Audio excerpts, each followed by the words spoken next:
Hi, എല്ലാവർക്കും എൻ്റെ നമസ്കാരം. നമ്മളിന്ന് പഠിക്കുന്നത് 8ാം ക്ലാസ്സിലെ സുഖ് ദുഃഖ് എന്ന് പറഞ്ഞൊരു കവിതയാണ് നമ്മളിന്ന് പഠിക്കാൻ പോകുന്നത്.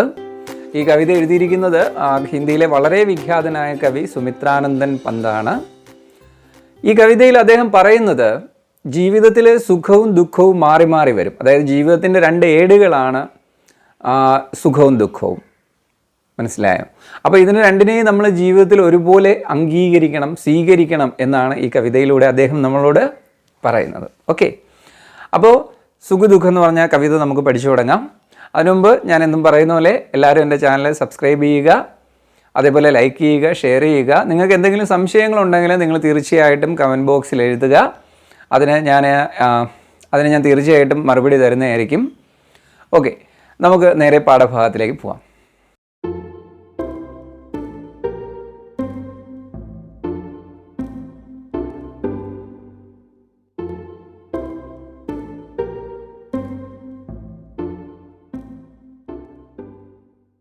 പ്രിയപ്പെട്ട കുട്ടികളെ, 8ാം ക്ലാസ്സിൽ നമ്മുടെ ഹിന്ദി പാഠപുസ്തകത്തിൽ 2ാം യൂണിറ്റിലെ ആദ്യത്തെ അധ്യായമാണ് സുഖ് ദുഃഖ്. സുമിത്രാനന്ദൻ പന്ത്, ഹിന്ദിയിലെ വളരെ വിഖ്യാതനായ കവി സുമിത്രാനന്ദൻ പന്തിൻ്റെ ഗുഞ്ചൻ എന്ന് പറയുന്ന കാവ്യ സമാഹാരത്തിൽ നിന്നും തിരഞ്ഞെടുത്ത കവിതയാണ് നമ്മൾ പഠിക്കുന്ന സുഖ് ദുഃഖ്.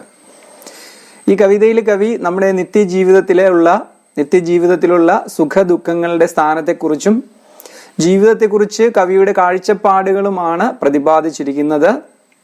നമുക്ക് ആദ്യം കവിയെക്കുറിച്ച് മനസ്സിലാക്കാം. നോക്കൂ. സുമിത്രാനന്ദൻ പന്ത് കാ ജന്മ കുമയൂം के कौसानी ग्राम में 20 मई 1900 को हुआ. മെയ് 20, 1900 കൗസാനി ഗ്രാമത്തിൽ, കുമയൂമിലുള്ള കൗസാനി ഗ്രാമത്തിലാണ് അദ്ദേഹം ജനിച്ചത്. 7 वर्ष की आयु में आपने सर्वप्रथम छंद रचना की. 7 വയസ്സുള്ളപ്പോഴാണ് അദ്ദേഹം ആദ്യമായിട്ടൊരു കവിത രചിക്കുന്നത്. 1921 में महात्मा गांधी की प्रेरणा से पढ़ाई छोड़ दी. 1921 മഹാത്മാ ഗാന്ധിയുടെ പ്രേരണയാല് അദ്ദേഹം പഠനം ഉപേക്ഷിച്ചു. आपने प्रगतिशील विचारों की पत्रिका रूप ऑफ निकाली थी. ആ സമയത്ത് അദ്ദേഹം പുരോഗമനാത്മക ചിന്തകൾക്ക് വേണ്ടി രൂപാഫ് എന്ന് പറഞ്ഞൊരു പ്രസിദ്ധീകരണം ആരംഭിച്ചു. 1942 को लोकायतन नामक सांस्कृतिक पीढ़ की योजना बनाई. 1942 ഒരു സാംസ്കാരിക പീഠം ലോകായതൻ എന്ന പേരിൽ ആരംഭിക്കുന്നതിന് വേണ്ടിയിട്ടുള്ള പദ്ധതികൾ അദ്ദേഹം ആരംഭിച്ചു. 1950 में ആകാശവാണി से संबंध हुए. 1950 അദ്ദേഹം ആകാശവാണിയുമായി ബന്ധപ്പെട്ടു. 28 दिसंबर 1977 को आपकी मृत्यु हुई. 1977 ഡിസംബർ 28 അദ്ദേഹം മരണപ്പെട്ടു. കലാ और ബൂഢാ ചാന്ദ് पर സാഹിത്യ അക്കാദമി പുരസ്കാർ.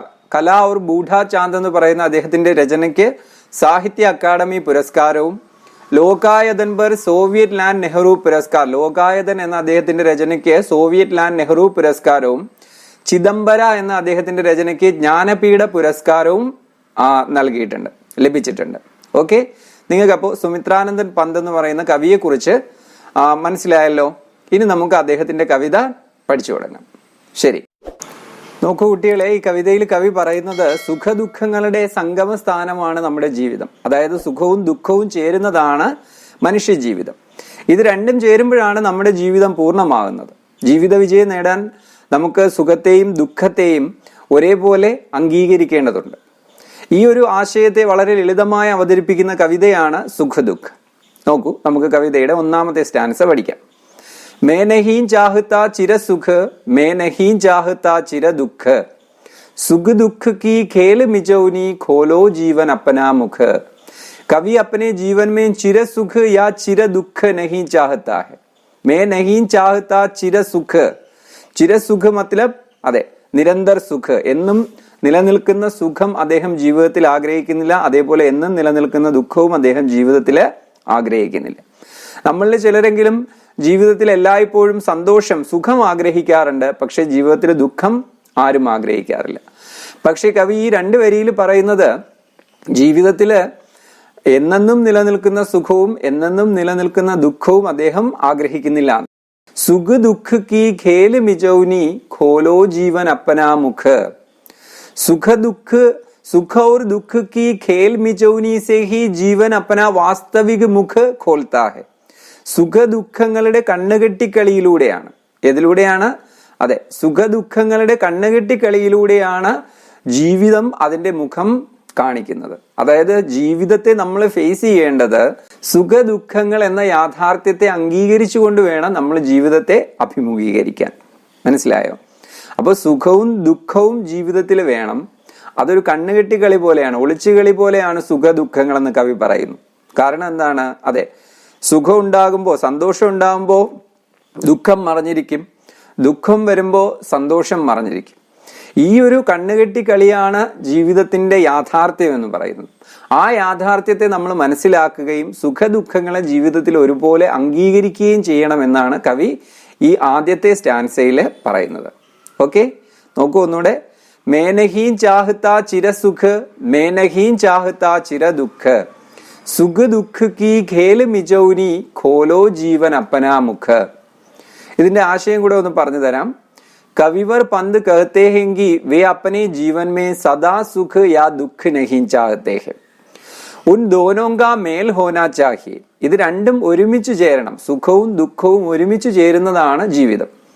जैसे बच्चे आंख मिजौनी खेल में कुछ समय आंखें बंद करके फिर खोल देते हैं. എപ്രകാരമാണോ കണ്ണുകെട്ടി കളിയിലെ കുട്ടികൾ കണ്ണടച്ചതിന് ശേഷം കുറച്ചു കഴിഞ്ഞ് തുറക്കുന്നത്, उसी प्रकार जीवन के खेल में सुख या दुख कुछ समय आंख खोले और फिर बंद करे. ജീവിതത്തിൽ സുഖവും ദുഃഖവും ഇതുപോലെ കുറച്ച് സമയം കണ്ണ് തുറന്നതിന് ശേഷം പിന്നീട് കണ്ണടയ്ക്കുന്നു. അതായത് ഇത് പറഞ്ഞതിന്റെ അർത്ഥം കഹിനേക്കാ മത്ലബ് മാനവ ജീവൻ മേം കുച്ച് സമയ സുഖ് ഹേ ഓർ കുച്ച് സമയ ദുഃഖ്. കുറച്ച് സമയം മനുഷ്യ ജീവിതത്തിലെ കുറച്ച് സമയം സുഖമാണെങ്കിൽ, സന്തോഷമാണെങ്കിൽ, അത് കഴിഞ്ഞിട്ട് വരുന്ന കുറച്ച് സമയം ദുഃഖമായിരിക്കും.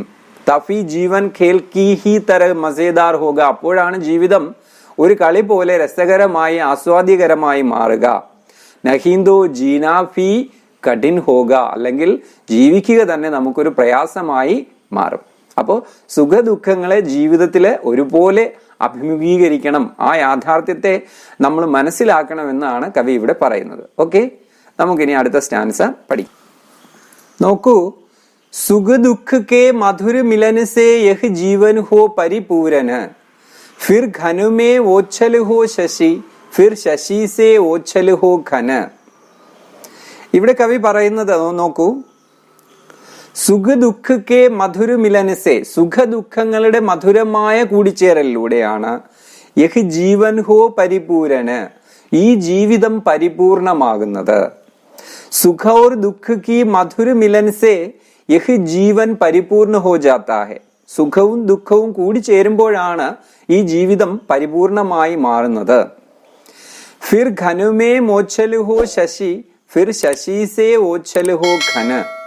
ഇവിടെ ഘൻ ഓർ ശശി, ഘൻ മത്ലബ് ബാദൽ, മേഘം, ശശി ചാന്ദ്, ചന്ദ്രൻ. നോക്കൂ, ഘനുമേ മോച്ചൽ ഹോ ശശി, മേഘങ്ങളാൽ മറയ്ക്കപ്പെടുന്നു. ഓച്ചൽ ഹോ, മറയ്ക്കപ്പെടുന്നു. ശശി, ചന്ദ്രൻ. ആകാശത്ത് ചന്ദ്രൻ കൂടെ കൂടെ കാർമേഘങ്ങളാൽ മറയ്ക്കപ്പെടുന്നു. ശശീസേ ഓച്ചൽ ഹോ ഘൻ. പക്ഷെ ചിലപ്പോ ചന്ദ്രനാൽ, നിലാവിനാൽ മറയ്ക്കപ്പെടുന്നു മേഘങ്ങൾ. ചന്ദ്രനാൽ മറയ്ക്കപ്പെടുന്ന മേഘങ്ങൾ, മേഘങ്ങളാൽ മറയ്ക്കപ്പെടുന്ന ചന്ദ്രൻ. ഇവിടെ പ്രതീകങ്ങളാണ്, അടയാളങ്ങളാണ്. ഘൻ ഔർ ശശി. ശശി ഏതിന്റെ പ്രതീകമാണ്? അതെ, സുഖത്തിന്റെ പ്രതീകവും ഘൻ എന്ന് പറയുന്നത് ദുഃഖത്തിന്റെ പ്രതീകവുമാണ്. എപ്രകാരമാണോ മേഘത്താൽ ചന്ദ്രനും ചന്ദ്രന്റെ നിലാവിനാൽ മേഘങ്ങളും മറയ്ക്കപ്പെടുന്നത്, അതുപോലെ നമ്മുടെ ജീവിതത്തിലും ദുഃഖത്താൽ സുഖവും സുഖത്താൽ ദുഃഖവും മറയ്ക്കപ്പെടുന്നു. പക്ഷേ ഇത് രണ്ടും കൂടി ചേരുമ്പോഴാണ് നമ്മുടെ ജീവിതം പരിപൂർണമായി തീരുക. അപ്പൊ ഇത് നിങ്ങൾക്ക് നന്നായിട്ട് മനസ്സിലായില്ലേ? ഒരിക്കൽ കൂടെ നോക്കൂ. സുഖ ദുഃഖ കെ മധുര മിലന സേ യഹ് ജീവൻ ഹോ പരിപൂരന്, ഫിർ ഘനുമേ മോച്ചൽ ഹോ ശശി, ഫിർ ശശി സേ ഓച്ചൽ ഹോ ഘൻ. ഓക്കെ, ഈ വരികളുടെ ആശയം കൂടി നമുക്ക് നോക്കാം. ജീവൻ മേ സുഖ ഓർ ദുഃഖ കാ മീഠാ മിലാബ് ഹോനാ ചാഹിയെ. ജീവിതത്തില് സുഖവും ദുഃഖവും മധുരമായി കൂടിച്ചേരണം. മനസ്സിലായോ? ജിസ് സമയ कुछ समय बादलों में अदृश्य रहने के बाद चंद्रमा आकाश में फिर चांदनी फैलता है, उसी प्रकार कुछ समय तक दुखों में अदृश्य रहने के बाद सुख को भी फिर जीवन में दर्शन देना चाहिए.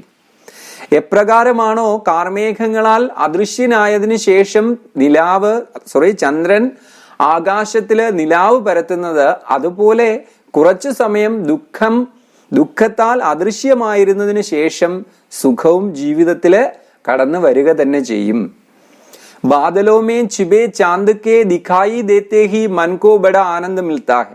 കാർമേഘങ്ങളാൽ ഒളിക്കപ്പെട്ടിരിക്കുന്ന ചന്ദ്രന്റെ നിലാവ് കാണുമ്പോ, ചന്ദ്രനെ കാണുമ്പോ മനസ്സിന് വലിയ സന്തോഷം തോന്നും. അതുപോലെ തന്നെ വൈസേ ഹി കുച്ച് കാൽ തക് ദുഃഖ് കർണേ കെ അനുഭവ് കെ ബാദ്, കുറച്ചു സമയം ദുഃഖം അനുഭവിച്ചതിന് ശേഷം മാനവക്കോ സുഖ് മിലേഗാത്തോ, മനുഷ്യന് സുഖം ലഭിക്കുമ്പോ ഉസ് സുഖ് സെ അത്യന്ത സന്തോഷ് മിൽത്തായ, ആ സുഖത്തിൽ അത്യന്തം നമുക്ക് സന്തോഷം ലഭിക്കും. ഇസിസെ കവി ചാഹത്താ ഹെ, കവി പറയുന്നു മാനവ ജീവൻ മേ സുഖ് ദുഃഖ് ബാരി ബാരി സെ ആയേ തോ അച്ഛാ ഹോഗാ, മനുഷ്യ ജീവിതത്തിൽ സുഖവും ദുഃഖവും ബാരി ബാരി സെ ആയേ തോ, മാറി മാറി വന്നാൽ അതാണ് ഏറ്റവും നല്ലത് എന്നാണ് ഈ വരികളിലൂടെ കവി നമ്മളോട് പറയുന്നത്. ശരി, അത് നിങ്ങൾക്ക് നന്നായി മനസ്സിലായിട്ടുണ്ടാവുമെന്ന് കരുതുന്നു. നമുക്ക് അടുത്ത സ്റ്റാൻസ ഇനി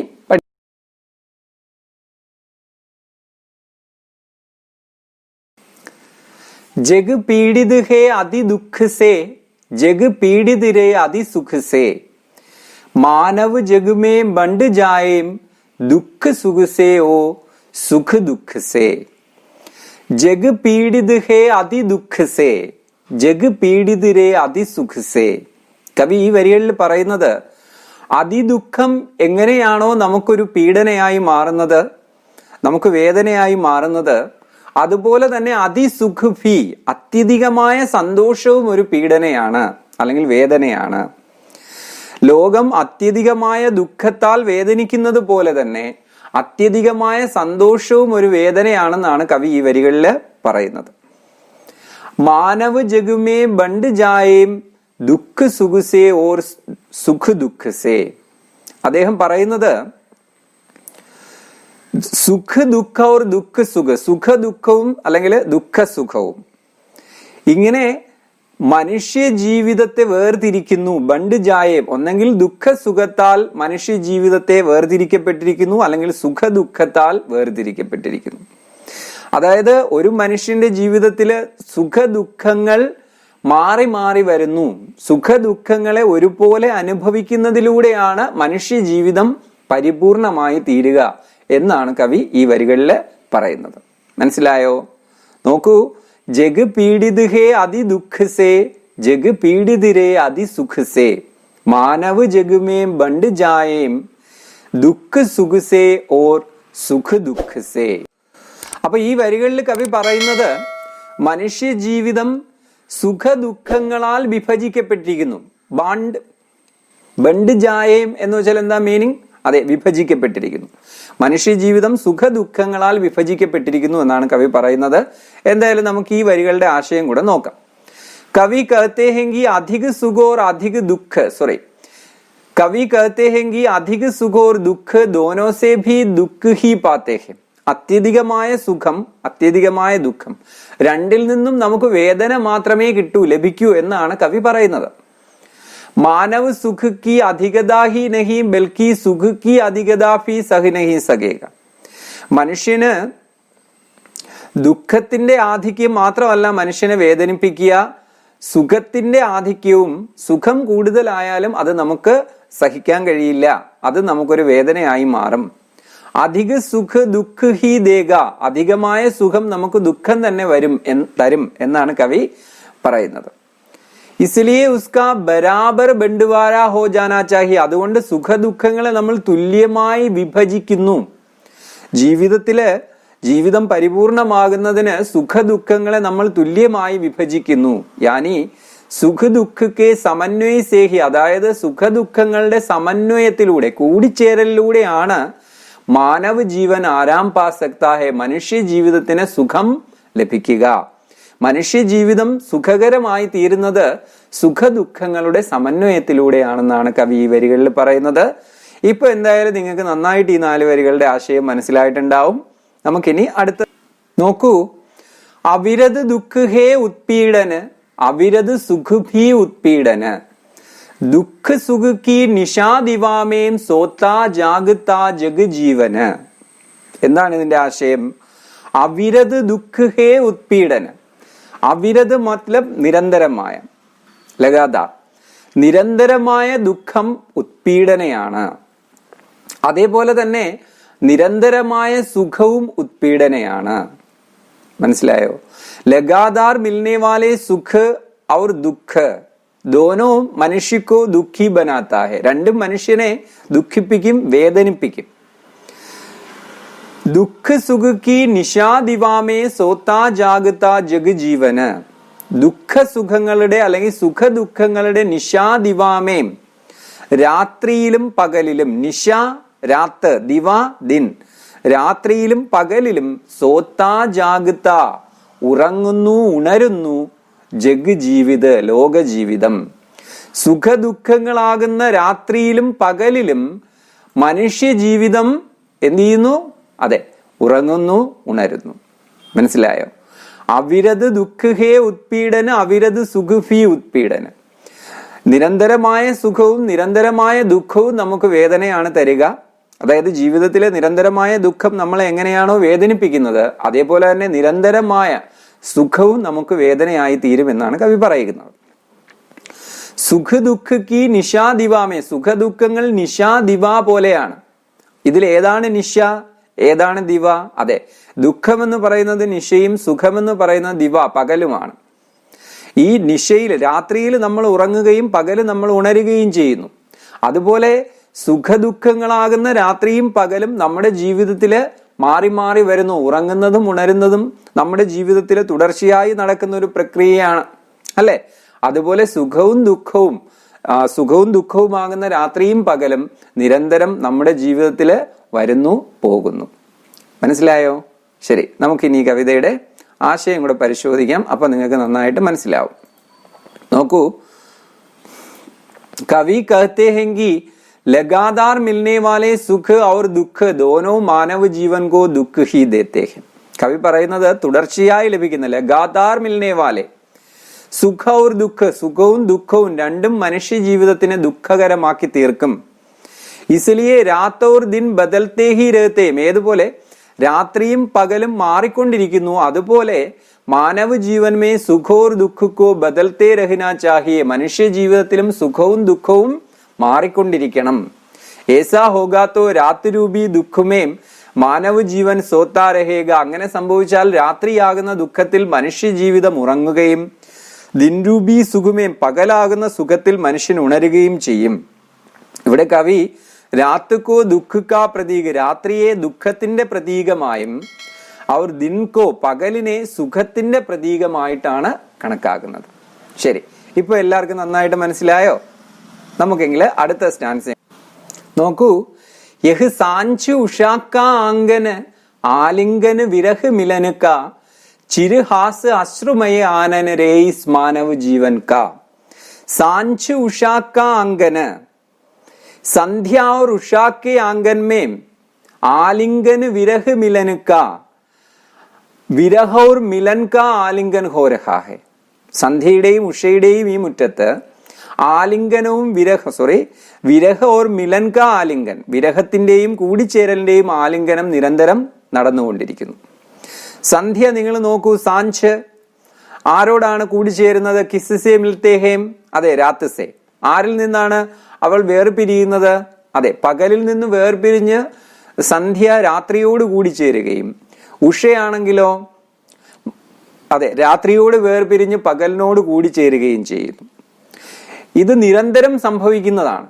ഈ സാഞ്ചോർ ഉഷാക്ക വിരഹോർ മിലൻക ആലിംഗനഹ നിരന്തർ ഹോത്തെ രഹത്തെ. സന്ധ്യയുടെയും ഉഷയുടെയും വിരഹത്തിന്റെയും കൂടിച്ചേരലിന്റെയും ആലിംഗനം ഇവിടെ നിരന്തരം നടന്നുകൊണ്ടിരിക്കുന്നു.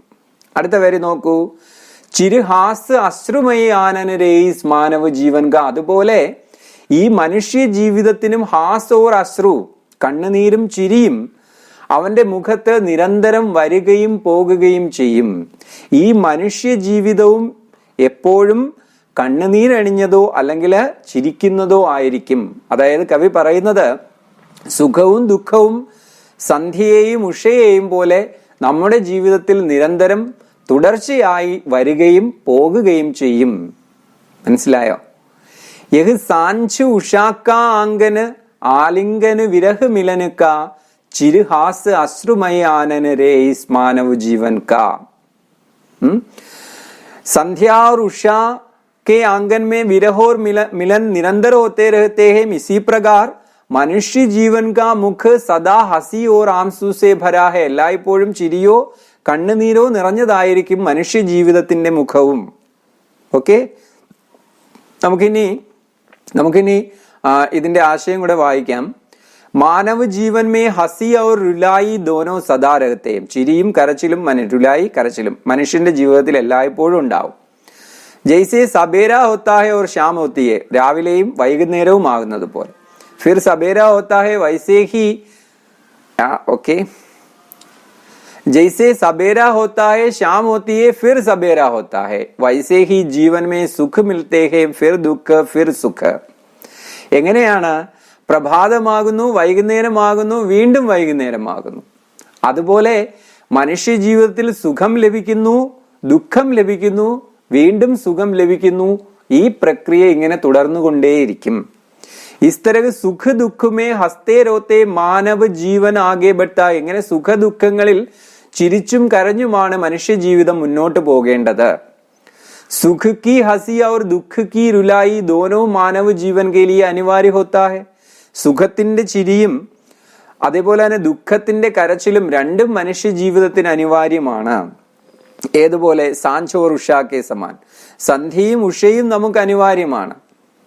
രണ്ടിലും വിരഹ ഓർ മിലൻ ഹെ. അതുപോലെ തന്നെ ഇവിടെ ചിരിയും കരച്ചിലും യഥാർത്ഥത്തില് മനുഷ്യ ജീവിതത്തില് അനിവാര്യമാണ്. യഹി ഹസ്ന രോനാത്തോ വാസ്തവമേ മാനവ് കാ ജീവൻ ഹേ യാ ദുനിയാ കാ ജീവൻ ഹേ. ഈ ചിരിയും കരച്ചിലുമാണ് യഥാർത്ഥത്തിൽ മനുഷ്യന്റെ ജീവിതം അല്ലെങ്കിൽ ലോകത്തിന്റെ ജീവിതം. ശരി, അപ്പൊ നമ്മൾ ഈ കവിത പഠിച്ചു കഴിഞ്ഞിരിക്കുകയാണ്. നിങ്ങൾക്ക് നന്നായിട്ട് മനസ്സിലായോ ഈ കവിതയുടെ ആശയം?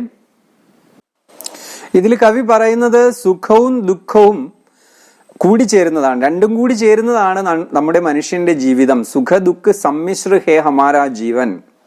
ഈ ഒരു യാഥാർത്ഥ്യത്തെ വളരെ മനോഹരമായിട്ടും വളരെ ലളിതമായിട്ടുള്ള വാക്കുകൾ ഉപയോഗിച്ചും അവതരിപ്പിച്ചിരിക്കുകയാണ് കവി ഇവിടെ, അല്ലെ? അതോടൊപ്പം തന്നെ ശബ്ദയുഗ്മങ്ങൾ ഈ കവിതയിൽ ധാരാളമായിട്ട് ഉപയോഗിച്ചിട്ടുണ്ട്. അത് ഈ കവിതയ്ക്ക് വളരെ സൗന്ദര്യം പ്രദാനം ചെയ്യുന്നു. അതുപോലെ ശബ്ദയുഗ്മങ്ങൾ ഈ കവിതയിൽ ധാരാളമായിട്ട് ഉപയോഗിച്ചിട്ടുണ്ട്. അതും ഈ കവിതയ്ക്ക് കൂടുതൽ ശോഭ നൽകുന്നുണ്ട്. ശബ്ദയുഗ്മങ്ങൾ എന്താണെന്ന് നമുക്ക് അടുത്ത ക്ലാസ്സിൽ പഠിക്കാം. ഈ പാഠവുമായി ബന്ധപ്പെട്ട എല്ലാ വർക്കുകളും ഉൾപ്പെടുത്തിക്കൊണ്ട് നമ്മൾ വേറൊരു ക്ലാസ് ചെയ്യുന്നുണ്ട്. അതും എല്ലാവരും കേൾക്കണം, മനസ്സിലാക്കണം.